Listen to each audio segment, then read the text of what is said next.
Hello everyone, hope you all are doing well. So today we are going to do the next question of our agriculture optional answer writing practice series. जो हमारी agriculture optional answer writing practice series चल रही है उसके next question आज हम लोग करने वाले हैं. And today's question is a quite easy one. आज की क्वेश्चन थोड़ी आसान क्वेश्चन है. And the question is what are the harmful effects of poor drainage on plants. Plants पे पुअर ड्रेनेज का क्या हार्मफुल इफेक्ट होता है. तो आई थिंक जो भी एक सीरियस एग्रीकल्चर ऑप्शनल एस्पिरेंट है, for him it is a very easy question. काफी आसान क्वेश्चन है और आई थिंक नॉर्मली सारे लोग इसको अच्छे से टैकल कर पाए होंगे.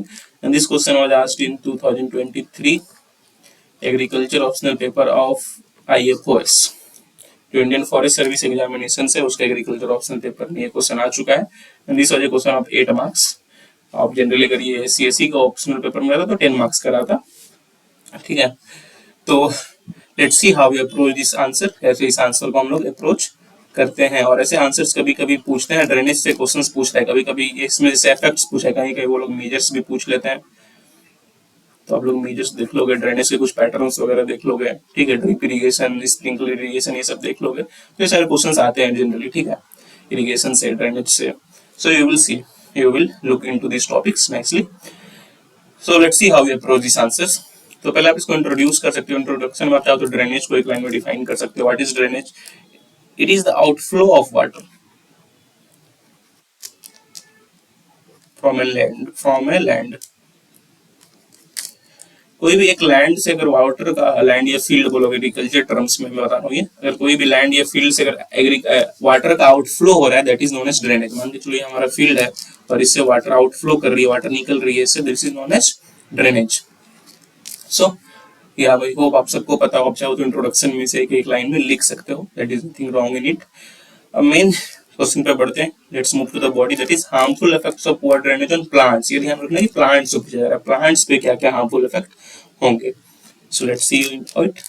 तो पहला, क्या हार्मफुल इफेक्ट्स हो रहा है प्लांट्स पे पुअर ड्रेनेज की वजह से.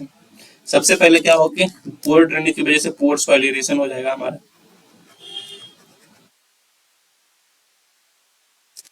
क्या होगा, जैसे मान के चलो ये हमारा सॉइल है, ये हमारी रूट है. ठीक है, सीधा रूट, और ड्रेनेज की वजह से, पुअर ड्रेनेज की वजह से पूरा इसमें भर चुका है पानी. तो जब सॉइल एरिएशन इज बैड तो क्या हो रहा है, roots are not able to breathe. Roots are not able to breathe. और जो एक्सचेंज ऑफ गैसेस होता है रूट्स के साथ, विच इज वेरी इंपॉर्टेंट, जो कि काफी इंपॉर्टेंट है, that is not able to take place properly. वो ठीक से नहीं हो पाता है जो रूट्स का एक्सचेंज ऑफ गैसेस है, और इस वजह से हमारे प्लांट्स पे काफी इफेक्ट होता है. उनकी यील्ड घट जाती है, the yield of our crops also decreases, और जो प्लांट का ओवरऑल हेल्थ है उस पर इफेक्ट पड़ता है. एक ये हो गया. सेकेंडली, जब ड्रेनेज रहेगा सारी, ठीक है, बैड ड्रेनेज है, यहाँ पे आपका वाटर जो है पूरा भरा हुआ है, जो भी है प्रॉब्लम, तो उससे माइक्रो ऑर्गेनिजम्स जो भी हमें सॉइल में, माइक्रो ऑर्गेनिज्म को भी ब्रीथ करने के लिए ये नहीं मिलता है, क्योंकि because there is soil, poor soil relation, तो the microorganisms also do not get the amount of gases to breathe. और इससे क्या होता है, उनका भी, उनमें भी प्रॉब्लम होता है. ठीक है, इससे क्या हो रहा है, रेस्पिरेशन में भी प्रॉब्लम हो रहा है, और माइक्रो ऑर्गेनिजम्स के एक्टिविटी में भी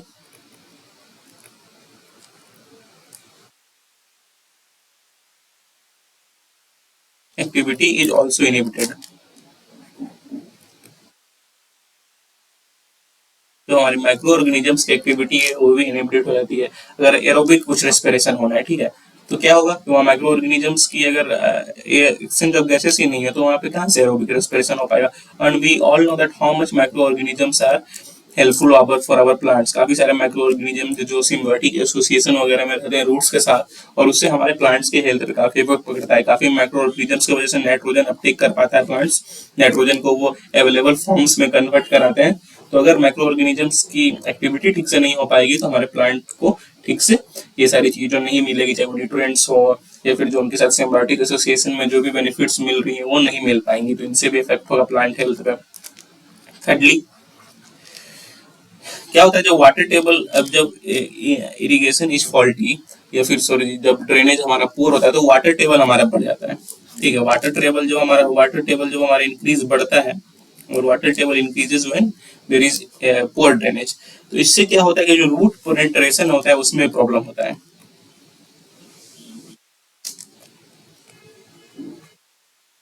रूट पेनेट्रेशन इज लिमिटेड। ये तो रूट पेनेट्रेशन लिमिटेड हो जाता है, इनहिबिट हो जाता है, क्योंकि हमारा वाटर, मान के चलो रूट इतनी दूर जा रही थी, वाटर टेबल यहाँ तक, क्या वाटर टेबल बढ़ के यहाँ तक आ गया, तो root is only able to go this much. तो रूट पेनेट्रेशन में प्रॉब्लम होता है, स्पेशली टू प्लांट्स जिनकी डीप रूटेड प्लांट्स हैं, जो भी डीप रूटेड प्लांट्स हैं जिनकी रूट्स डीप तक जाती है, उनमें ये काफी प्रॉब्लम होता है, और उनसे भी उनकी ग्रोथ और प्रोडक्शन में, जो भी क्रॉप प्रोडक्शन में इफेक्ट पड़ता है। So this is another problem. Next क्या होता है, सोल्यूबल सॉल्ट्स। काफी बार जब फॉल्टी इरिगेशन रहते हैं तो जो भी हमारे सोल्यूबल सॉल्ट्स होते हैं वो रूट जोन में एक्युमुलेट हो जाते हैं। मान के चलिए रूट जोन है, यहाँ पे रूट है, तो यहाँ पे क्या हो रहा है, जो सोल्यूबल सॉल्ट्स हैं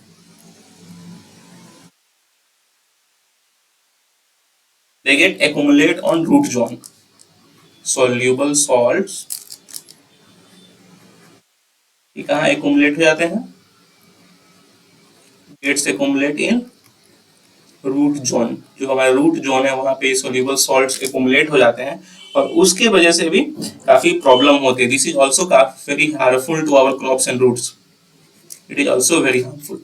तो ये एक अनदर मेजर प्रॉब्लम है of poor drainage. Secondly plant न्यूट्री, जो भी सोल्यूबल प्लांट न्यूट्रिएंट्स हैं they are lost.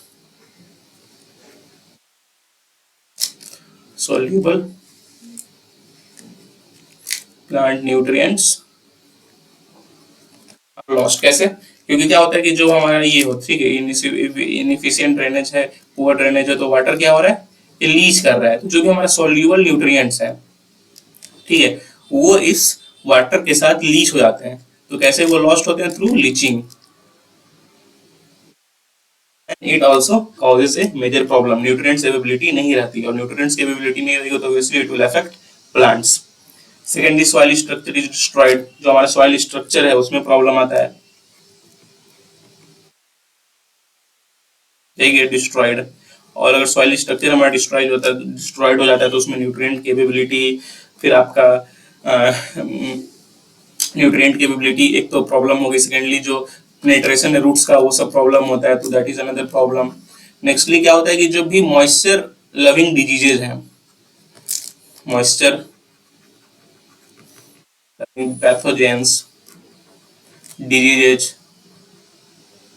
there are some pests, ये सब भी इंक्रीज हो जाते हैं, दैट अफेक्ट्स द प्लांट। ठीक है, मैनी टाइम्स आप देखोगे कि जहाँ यहाँ पे मॉइस्चरेबिलिटी होता है फंगल इन्फेक्शंस होने लगते हैं प्लांट्स को फंगी की वजह से, तो उससे भी प्रॉब्लम होता है। ठीक है, those things also create problem. So disease pest की भी इंक्रीज होती है। So these are the some of the things, ये जो 6-7 पॉइंट मैंने बताया, these are the effect on plants. ठीक है, प्लांट पे मेजर इफेक्ट है, सॉइल पे अलग इफेक्ट, कुछ इफेक्ट हैं, अलग अलग फैक्टर्स पे अलग इफेक्ट है, but they are common factors. ठीक है, जो आई होप आपको समझ पाएगा, जो कॉमन इफेक्ट्स है वो आप मैंने बता दिया है, और इस तरह से प्लांट को अफेक्ट करती है पुअर ड्रेनेज। तो I hope you understand this points, जो पॉइंट्स आपको अच्छे समझ में आ गए होंगे। So please do like, please do share and please do subscribe अगर आपको ये सारे पॉइंट समझ में आ गए हैं। और if you want me to get key, अगर आपको ये सारी वीडियोस अच्छे लगते हैं तो लाइक करें, शेयर करें, सब्सक्राइब करें। काफी मुश्किल होता है रेगुलर बेसिस पे ऐसे वीडियोस आप सबके लिए बनाने के लिए, और आप लाइक करते हो, शेयर करते हो, सब्सक्राइब करते हो तो काफी मोटिवेशन मिलता है हमें कि हम और वैसे वीडियो रेगुलरली आप सबके लिए बना पाए। So that is all for today, have a nice day, thank you.